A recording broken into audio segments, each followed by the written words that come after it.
Welcome into No Punt Intended, presented by Club Fantasy.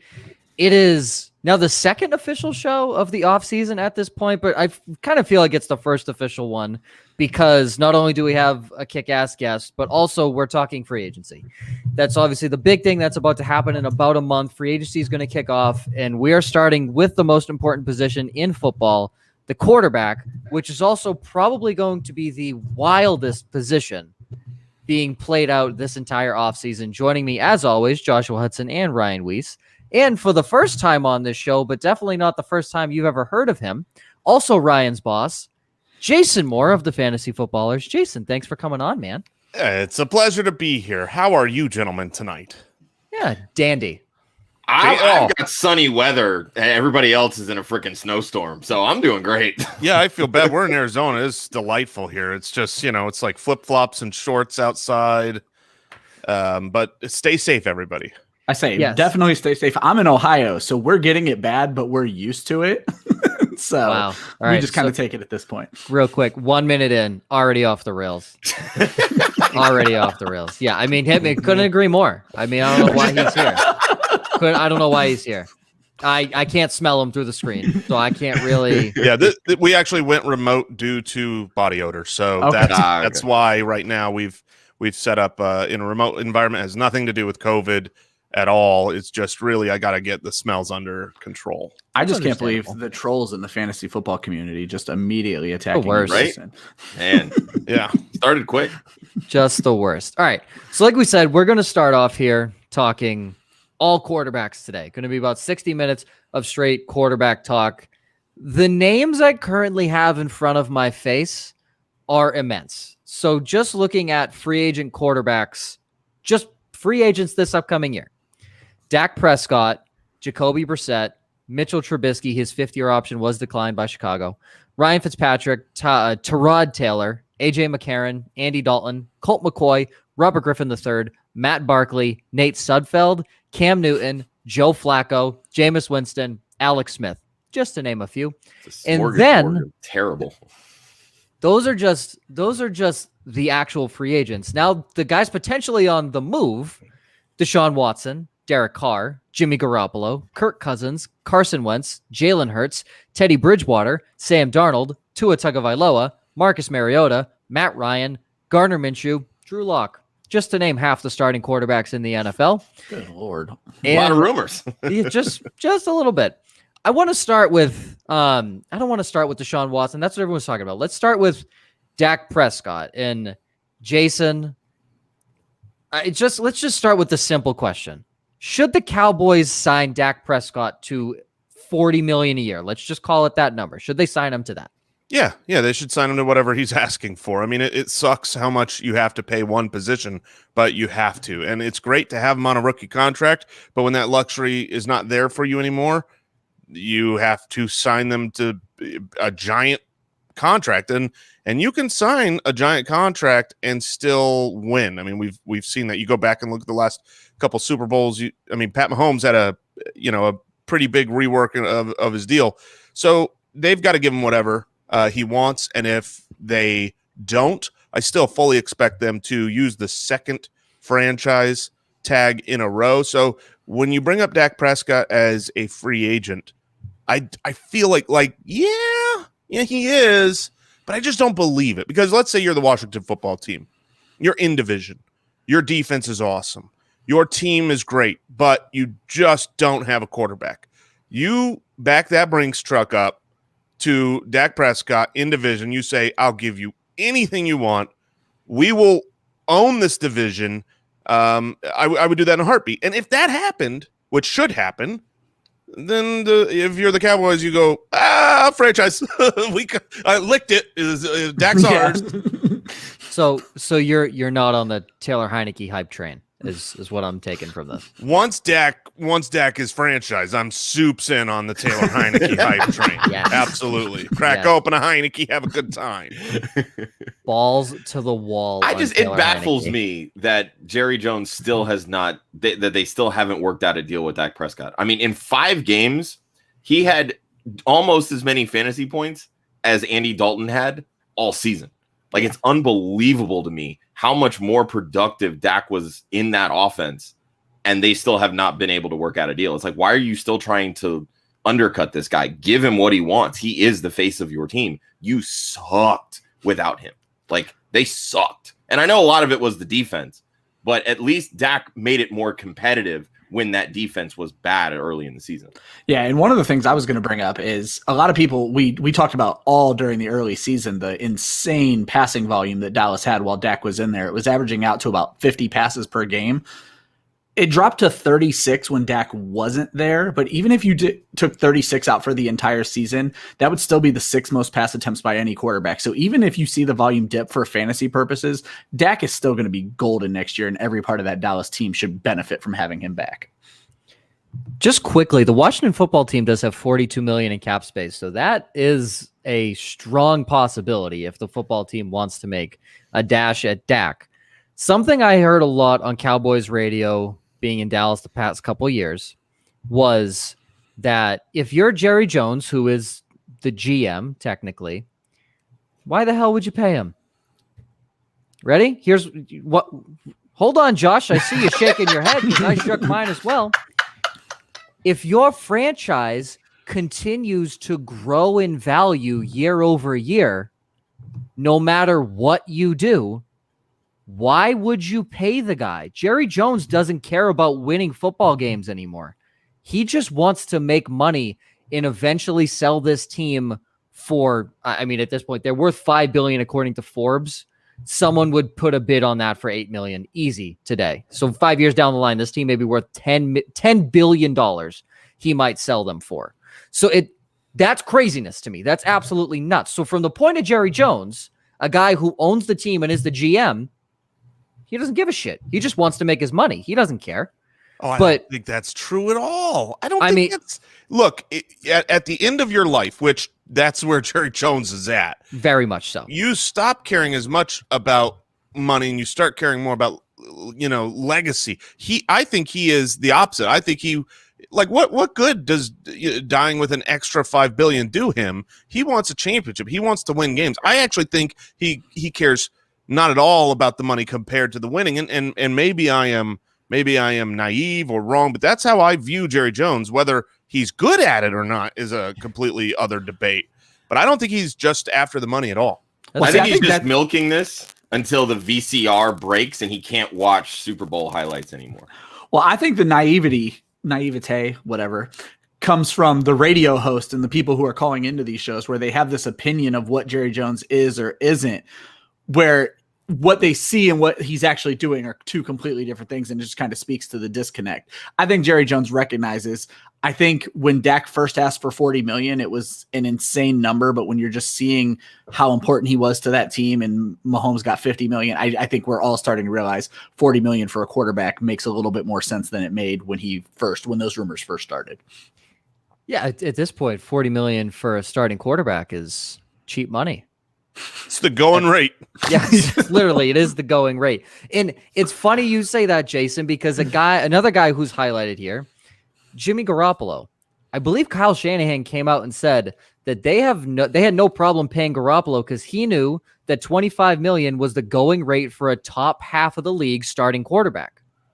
I mean, $25 million right now for a starting quarterback is dirt money. That's nothing at this point. So he does have a point there. A guy like Jimmy Garoppolo, there's been names like Deshaun Watson thrown out, getting traded to a place like San Francisco. I think the most realistic situation, a lot of people believe, the two are New York and Miami, just because of high draft picks. And obviously the assets that Miami has to trade with Tua. How do we feel about Jimmy and Deshaun Watson, and how does that relationship maybe fit in a trade, Jason? Or how do you even feel about Deshaun Watson potentially playing on the 49ers? Is that your favorite fit for him? Where do you foresee him? Do you think he's going to be in Houston? How do you see Watson for 2021? As far as Watson is concerned, I don't see him in Houston, even though last I looked, I think Houston was like the second highest betting option as far as landing spot goes. I don't think that's his best place. And, I don't know if he's going to pull a Carson Palmer here, have to sit out a season. but everybody, it's been a mass exodus. The franchise is in trouble, and Deshaun Watson, he doesn't want anything to do with that. If I was the Texans, my first job as GM is fix it with Watson, but that's really seemed like their fifth or sixth priority, which is the problem. Yeah. That's why he's going to be gone, and you've got to get a deal done before the draft if you're going to get one done. I would say Miami, because of that capital, makes the most sense. How it relates to Garoppolo, I think, is mostly meaningless. I would be surprised without Bill O'Brien there to make terrible financial decisions. I mean, Jimmy Garoppolo is not an answer in the slightest here to what you need. And I don't think the San Francisco 49ers have the capital. So I would be looking elsewhere. Maybe Carolina. They've got the capital and some firepower to make a move. From the San Francisco point of view, they know that they can win with Garoppolo. They've been to a Super Bowl with Garoppolo. They also know that that's not mutually exclusive from him being a great quarterback. He's not. He's a good quarterback. He's not great, and if they can improve, I love these teams that are like, look, if we can do better, we should do better. We don't just go, well, he's our guy.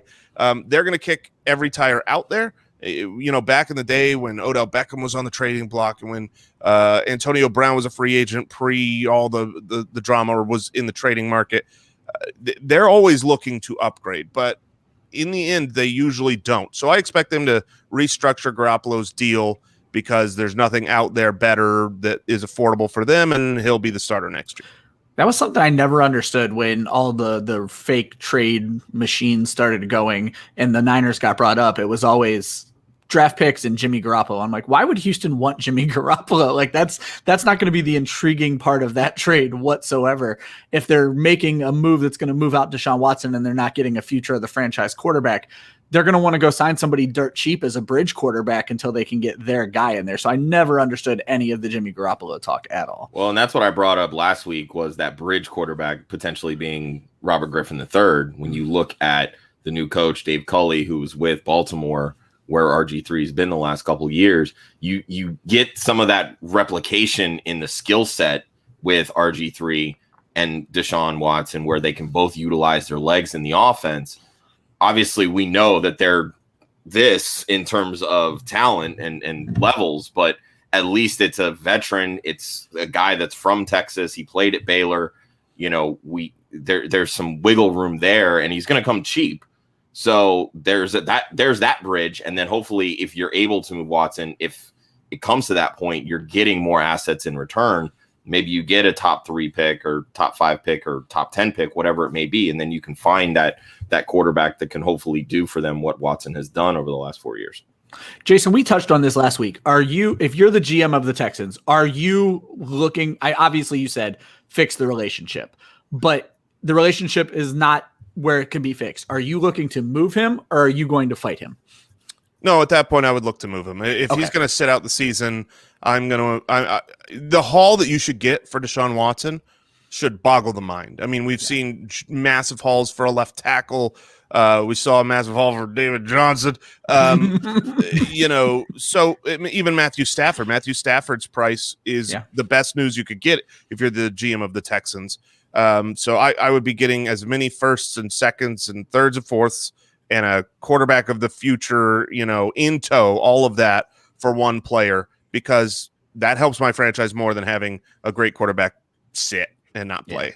Yeah, you need a Herschel Walker or Ricky Williams type haul in return. Exactly. Like 3 or 4 draft classes. That's what he's worth. He talks about us seeing huge hauls for left tackles and David Johnson, the team that does hauls for the Houston Texans.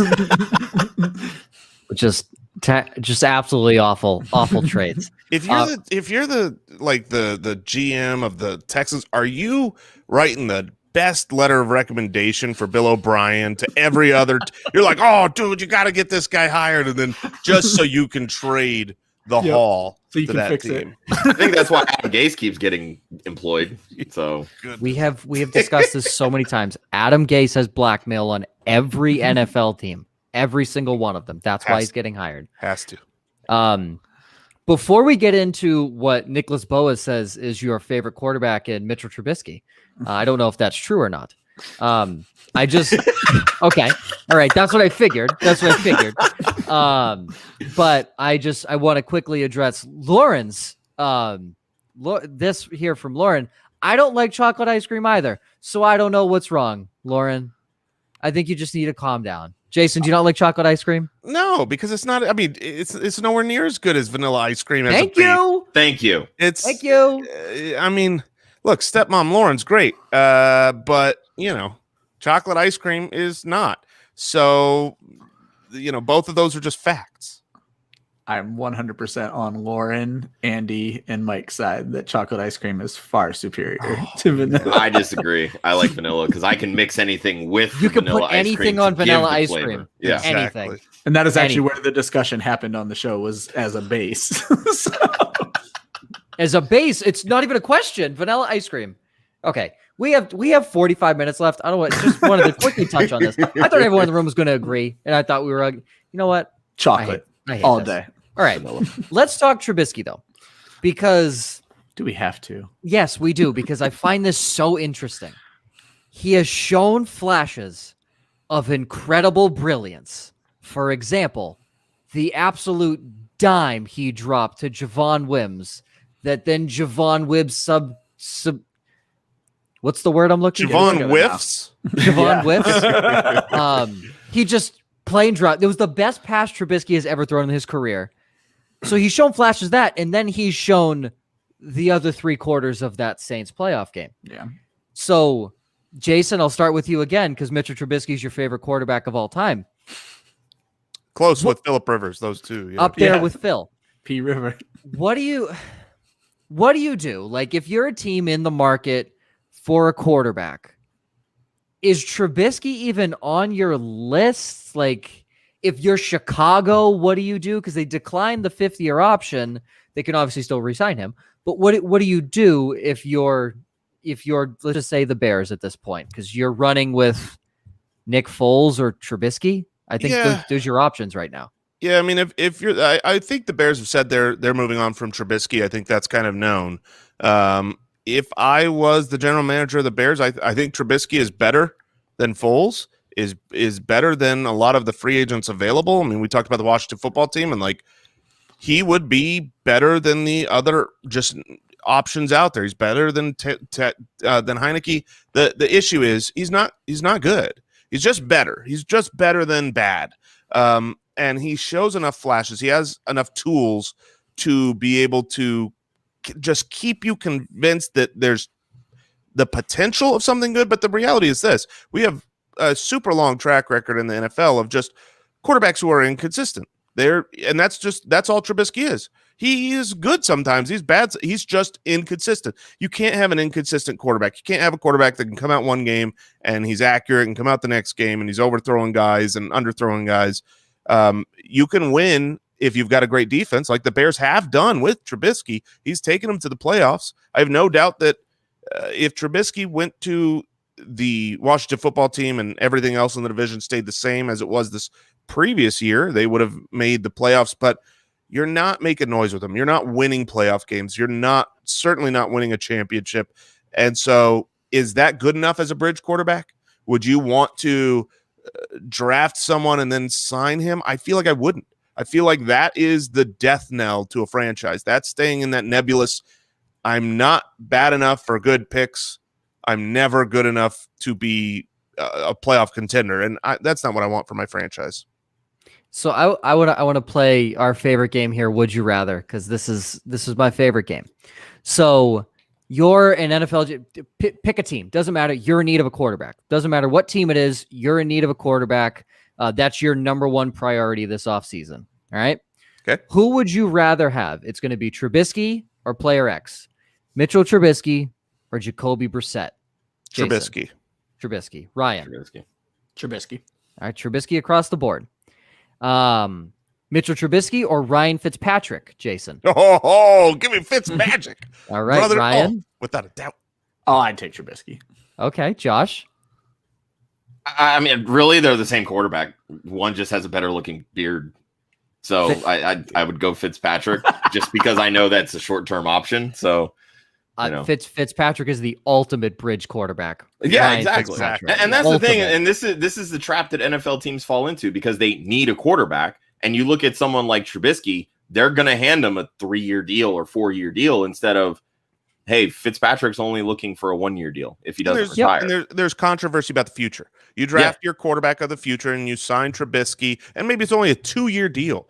There's still going to be questions the whole time of, well, who's going to be the quarterback? You draft Fitzpatrick, and even if they had Tua and they drafted Fitzpatrick, and there's plenty of people, myself included, that are like, why are you moving on to Tua? But at the end of the day, Fitzpatrick's not your franchise quarterback. He's not your future. That's kind of what I want. As if I'm leading a franchise and I'm looking for a bridge quarterback, I want a reason that we know that's not the forever quarterback. Correct.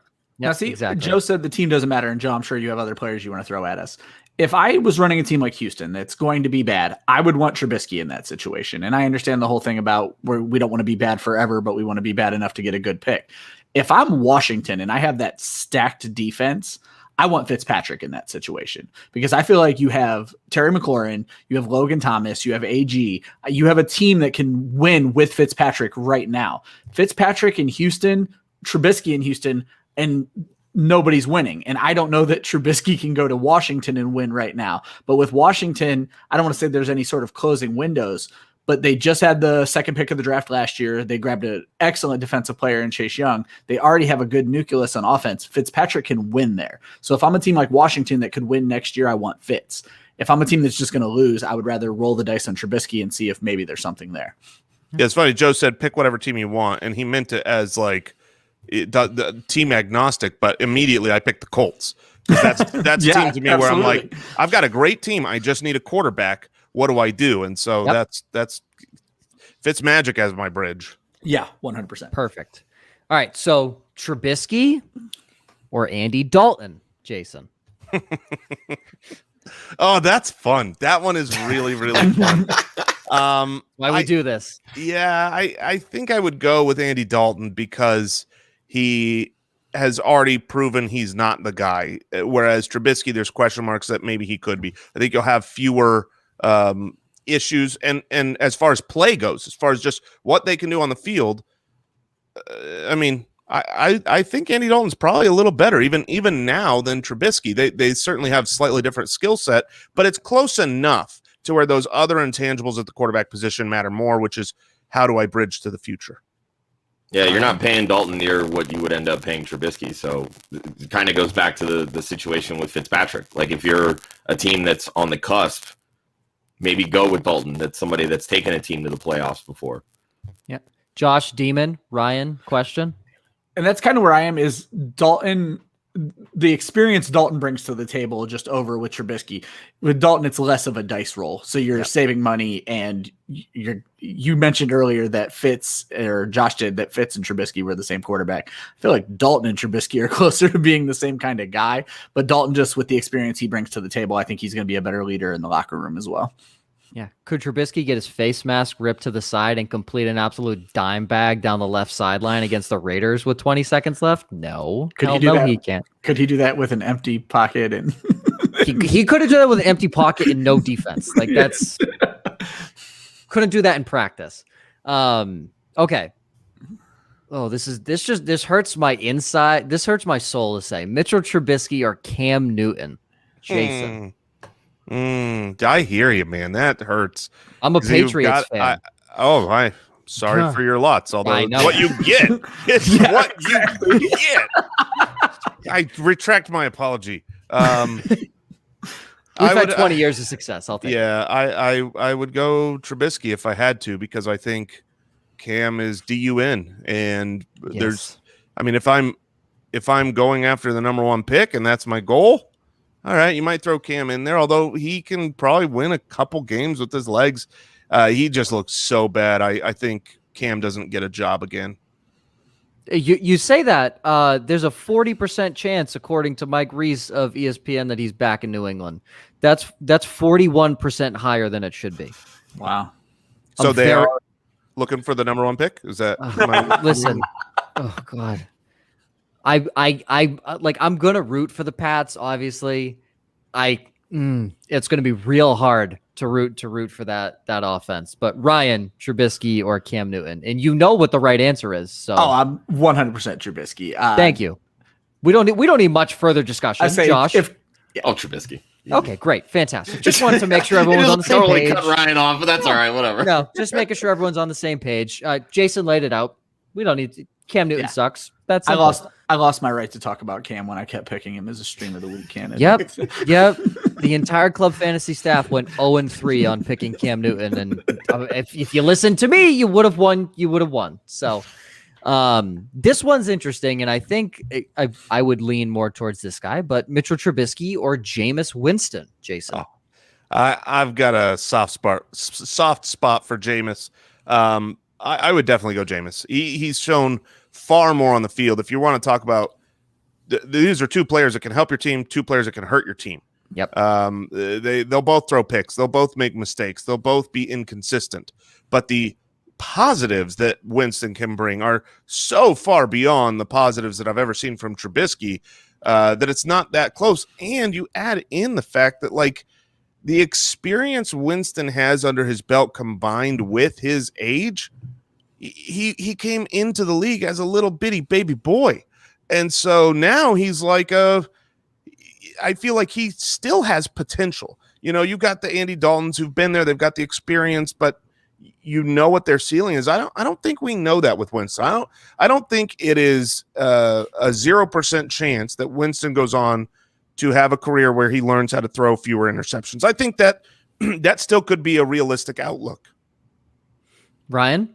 Completely agree. It's not even close for me. It'd be Winston all day. I thought it was terrible how everything played out for him last year. I'm glad he ended up in New Orleans and was able to sit behind Breeze and learn from Peyton, but I thought he should have had a chance last year. Wow. Well, Tampa clearly made the right decision. Well, yeah. Let me be clear. Not a chance in Tampa.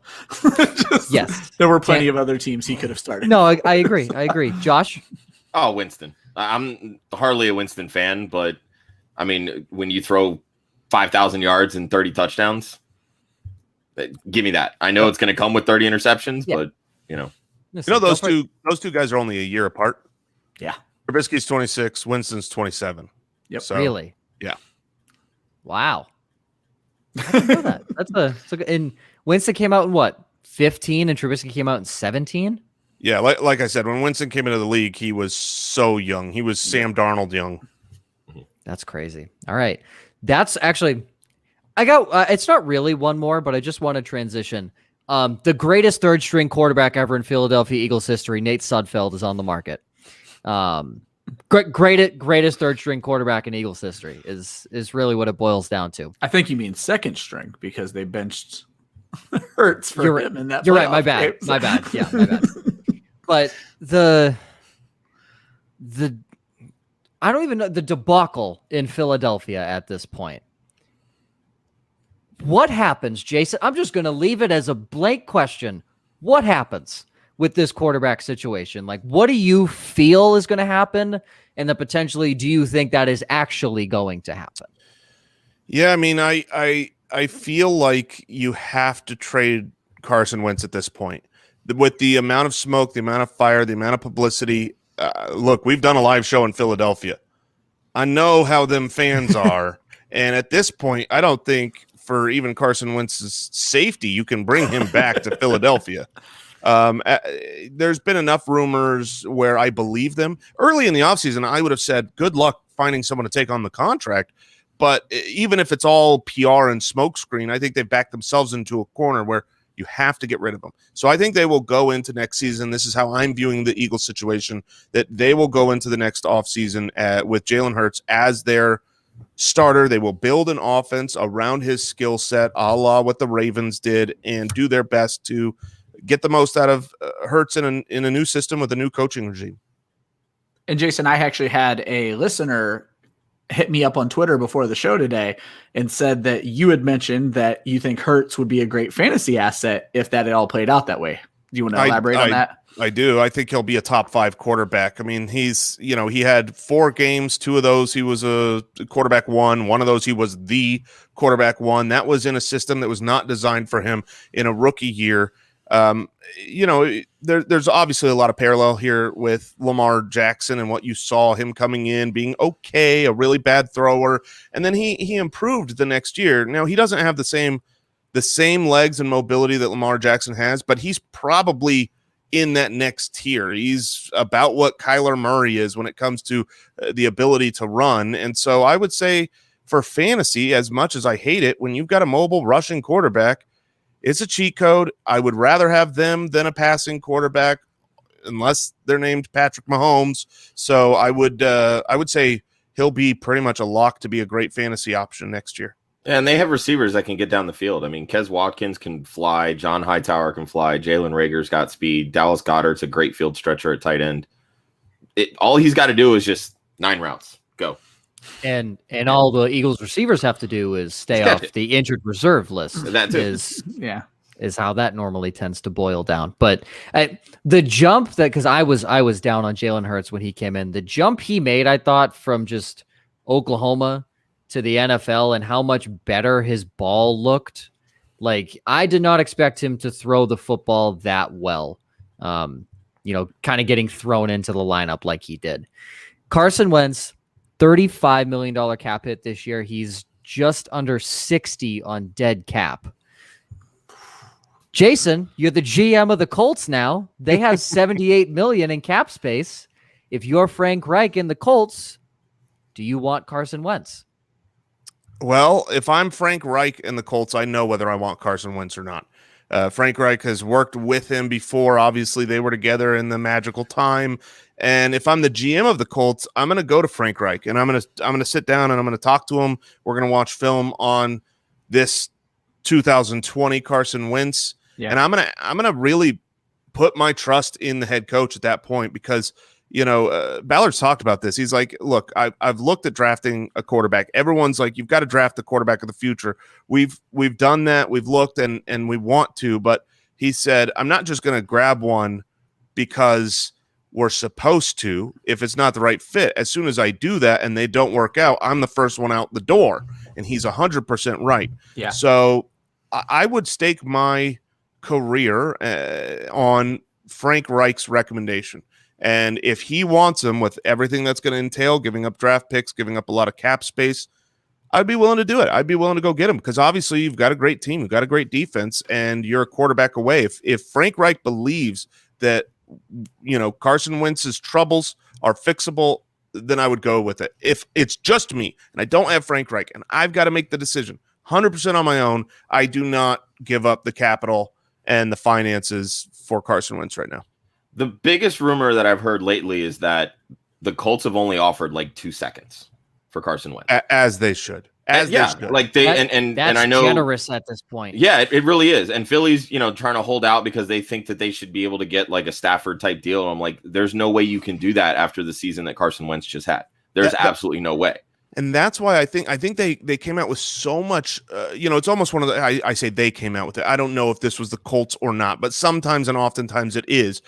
Talking about, or I'm sorry, the Eagles, not the Colts, talking about all the interest, all the possible candidates, people coming out now and saying it's imminent, it's going to be done in a matter of weeks. Yeah. You're doing that to drive up the price, but here's the problem. If the price doesn't drive up, you're backing yourself into that corner where it's like, now you have to take the best deal on the table, and it's not going to be what helps your franchise. Exactly. And the biggest thing that I think people forget is, yes, the Carson Wentz deal isn't great in terms of contract, but the cap hit really is on Philly because once he's traded, all of that bonus money goes away, and that's on Philly's cap.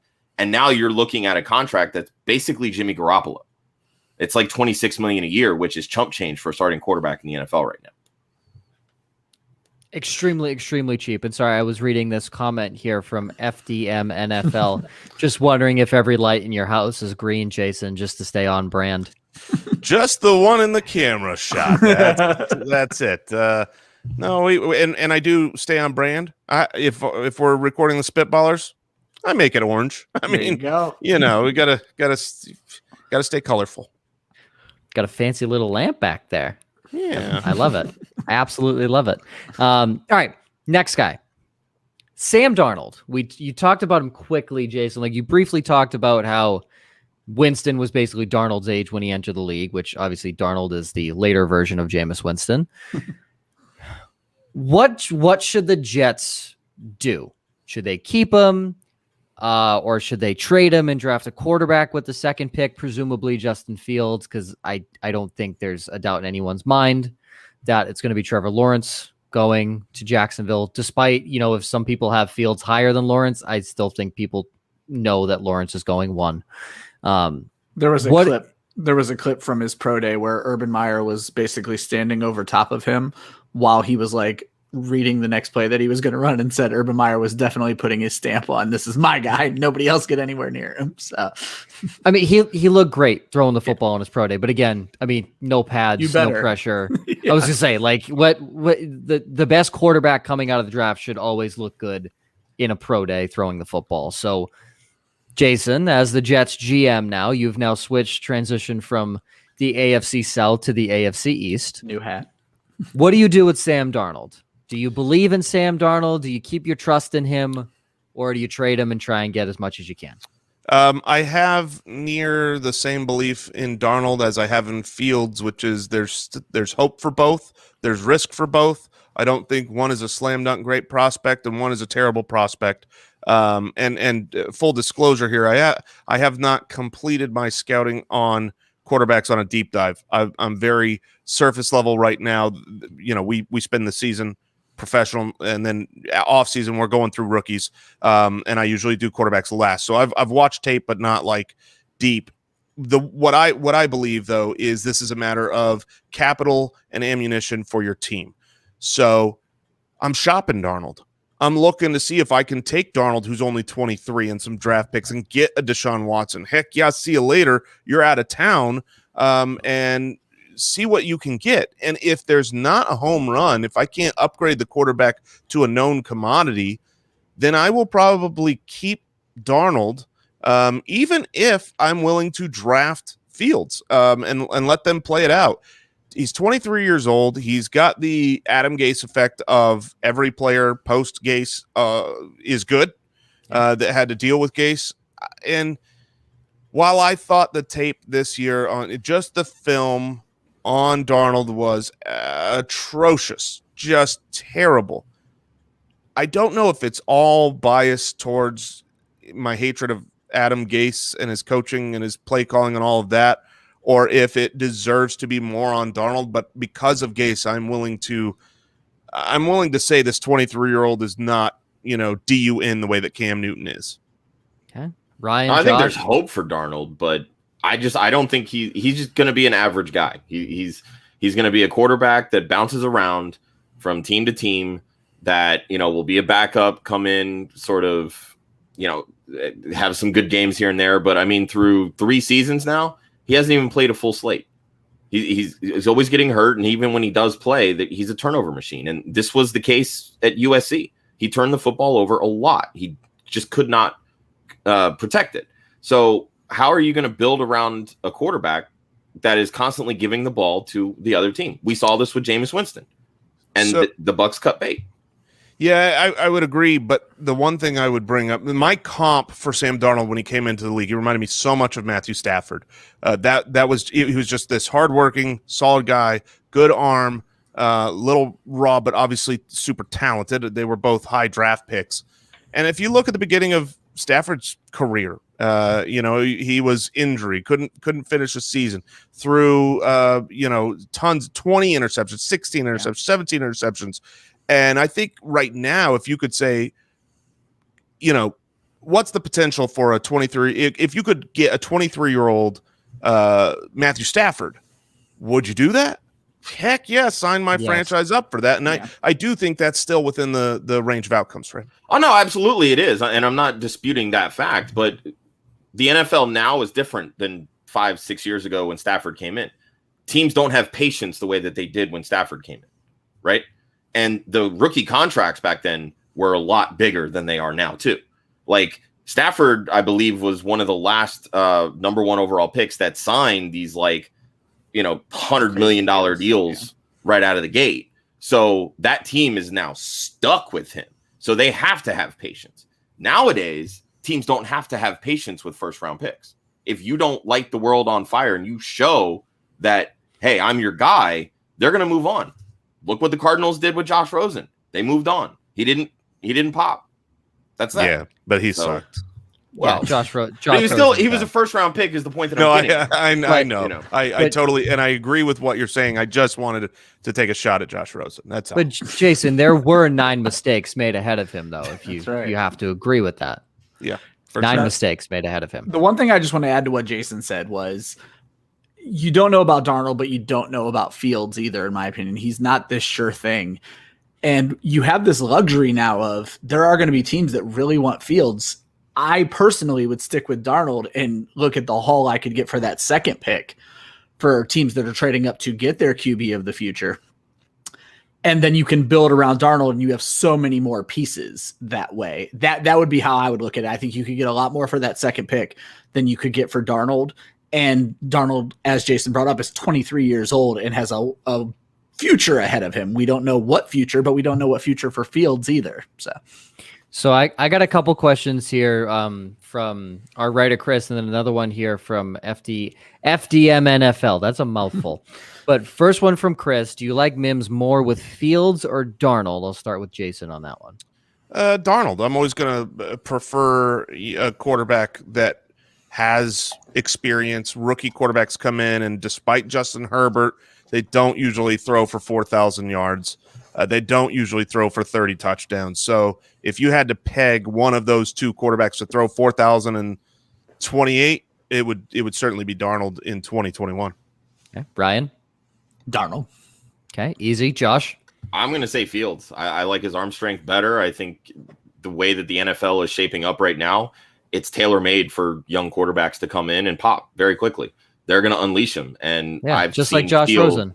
Yeah. Well, I've seen Fields stay healthy. Sam Darnold hasn't.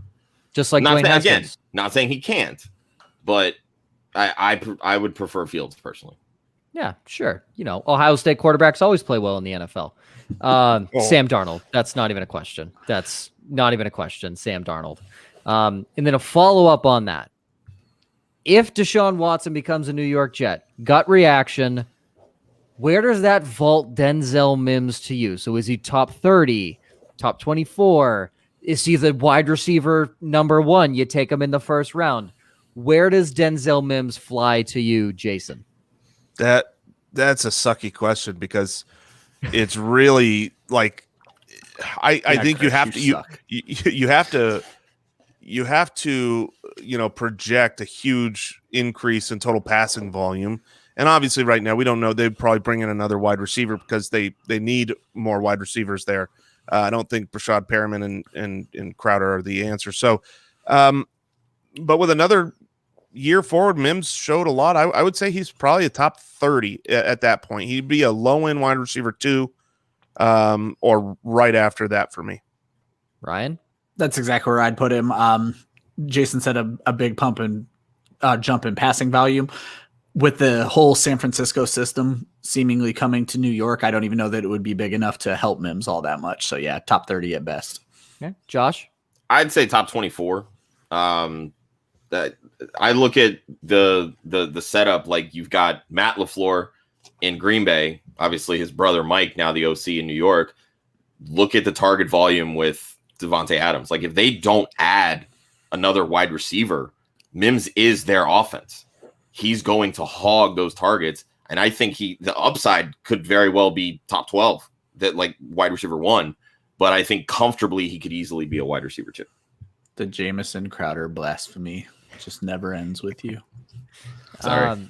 He's another one that can't stay healthy. So, and the only reason Crowder was good because Adam Gase loved slot receivers. Yep. Remember when Mims was hurt too? Yeah. Yeah. Just proving everything you're saying. It's a lot of fun to do on this show. I would say the upside was there. That's what I said. Yeah, of course, right? My aunt had balls, she'd be my uncle. But Denzel Mims, I think he's probably a high-end flex that'll give you high wide receiver 2 numbers, probably 4 or 5 weeks out of the season. I don't see him vaulting into your technical starting lineup of, your traditional 2 running backs, 2 receivers. I don't see him being your second receiver. Obviously, with what Watson did with Will Fuller, that would tell you otherwise, but I don't think Denzel Mims is Will Fuller. So maybe he progresses into that. But Brandon Cooks, though. Brandon Cooks was a top 16 wide receiver. Sure.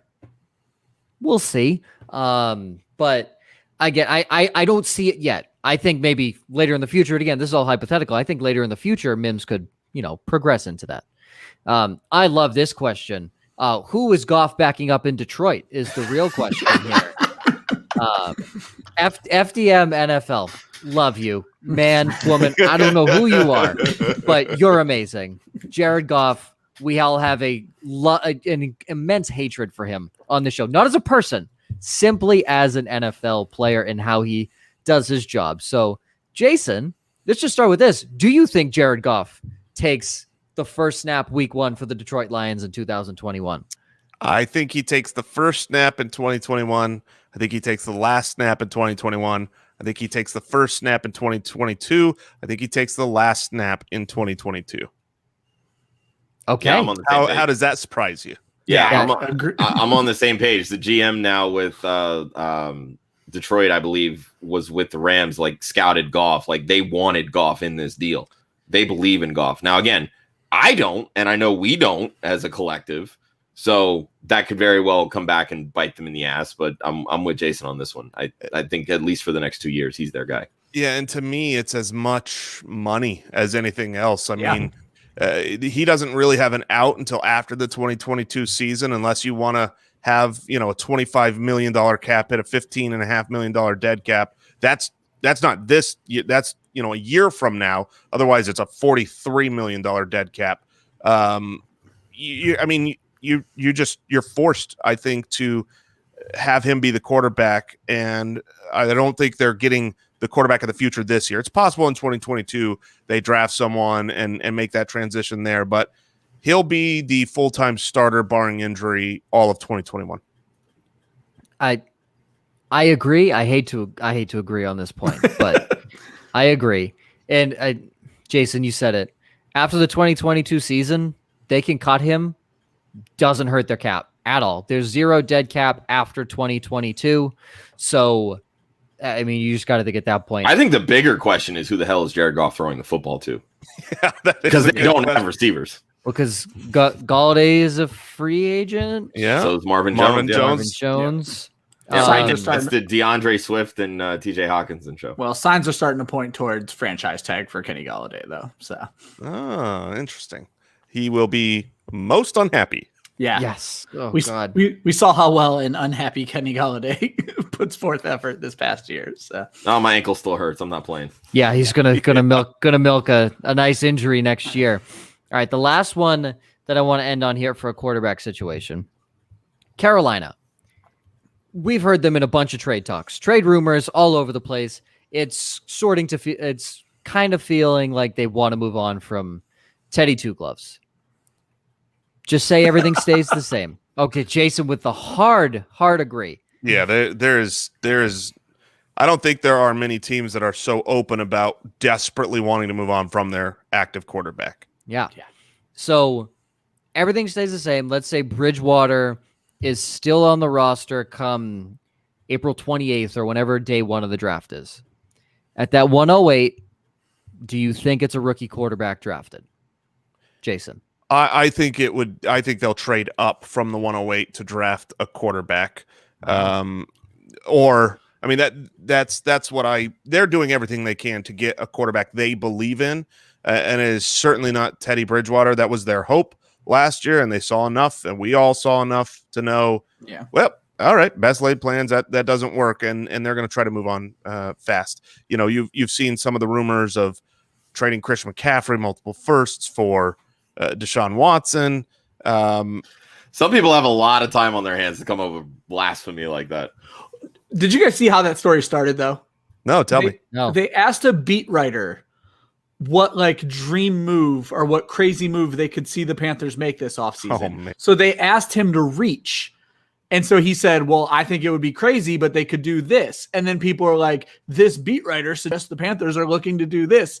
And he came out and said, that's never what was said. So it's literally just too much time on your hands. Do you and know which beat writer that was? I have absolutely no idea. No, okay. I saw the story pop up on Twitter yesterday. I can try to find it. I'll send it to you sometime.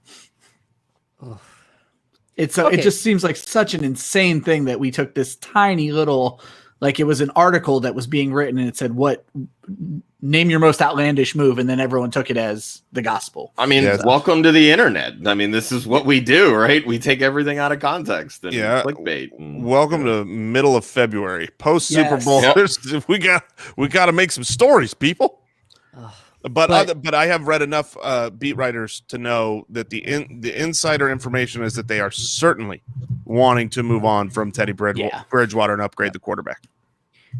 Let's play this, and this will be our last quarterback situation.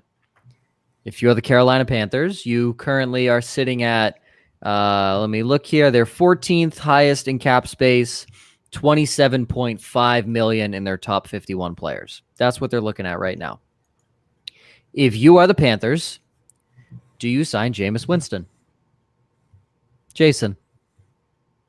Oh man, if I can sign Winston to a deal like I signed Teddy Bridgewater to a short-term try-it-out deal, I would do that. I mean, he's going to get enough money. You know, you're going to get $20 million plus, but if it doesn't break the bank and it's not long-term, I would absolutely take that shot.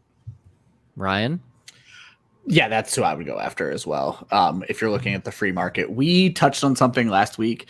The player I would most like to see go here, if they're actually trying to move him, I think Derek Carr could fit in with what they're trying to do there.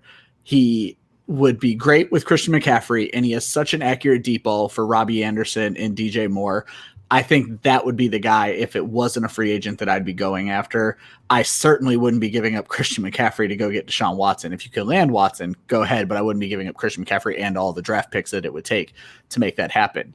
But we kind of touched on this as well. The Panthers, I feel like, are a perfect team to trade up with the Jets to get into that 1-2 and maybe land Fields there. But if I could get Winston, and as Jason said, it doesn't break the bank, I would much rather have Winston than anything else. Yeah, I don't hate Winston there either, honestly. We know he's got a strong arm. Obviously, Robbie Anderson, DJ Moore, they can get down the field. We don't know if they're going to be able to bring back Curtis Samuel or not. I think he's gonna move on. But, I mean, Bridgewater, that offense, they supported 3 top 25 fantasy wide receivers. Like, this is a good offense for fantasy. We saw what kind of an offense the Bucs had the last time with Jameis Winston. They put up points. They didn't get to the playoffs, but they put up points for fantasy. So, I mean, I don't hate it at all. The biggest thing for me is how they structure that contract. Because, Jason, you mentioned like a short-term deal like what they did with Bridgewater. That's where they screwed up because there was no out really after the first year with Bridgewater. Like, it lasted literally all 3 years. So if they structure it where it's, you know, they have an easy out after 1 year or even after 2 years with Winston, then it becomes easier to manage for their cap purposes. And Chris brings up in the chat, what's the ideal scenario for DJ Moore and Robbie Anderson next year for fantasy? It's got to be Jameis Winston. Yeah, right? That's it. It's Winston because, you know, either he gets better and LASIK cured everything, or he keeps throwing picks, which means he keeps having to throw yards and touchdowns. And I mean, how good was it back in the Mike Evans, Chris Godwin 1-2 punch days? That would be the best case scenario. Yeah. I mean, what Robbie Anderson did last year with Teddy Bridgewater and PJ Walker for a game, Robbie Anderson would have a freaking field day. He would probably break top 10. Like, he'd be a guy that's fringe top 10 at that point with Winston. He's got to score touchdowns. Yeah. Well, none of those guys were scoring touchdowns last year. It was painful. DJ Moore doesn't know what the end zone is. That's just plain and simple. He's allergic to the end zone. But that's all we have, and we did it in 54 minutes, and I'm very impressed with that. Needed one more. We got to go 60 more seconds.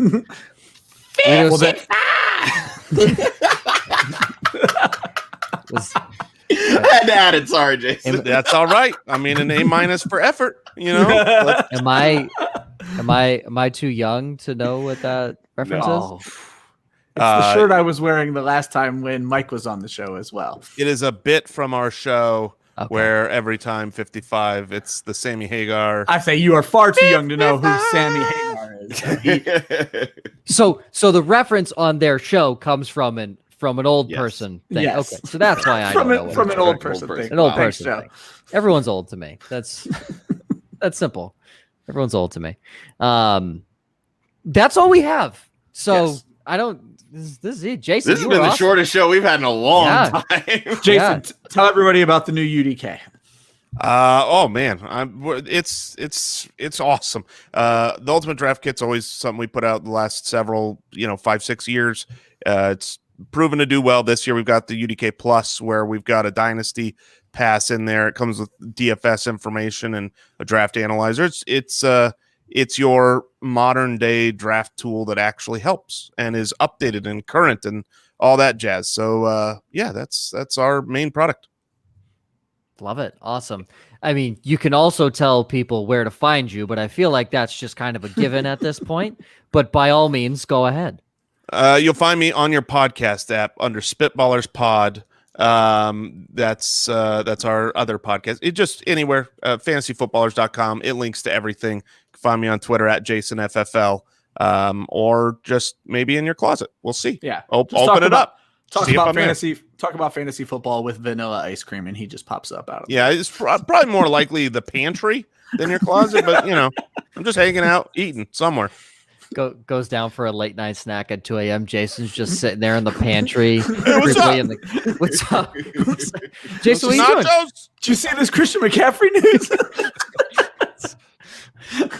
Sitting there in the corner eating vanilla ice cream. What's your ideal topping, Jason? What do you put on the vanilla ice cream?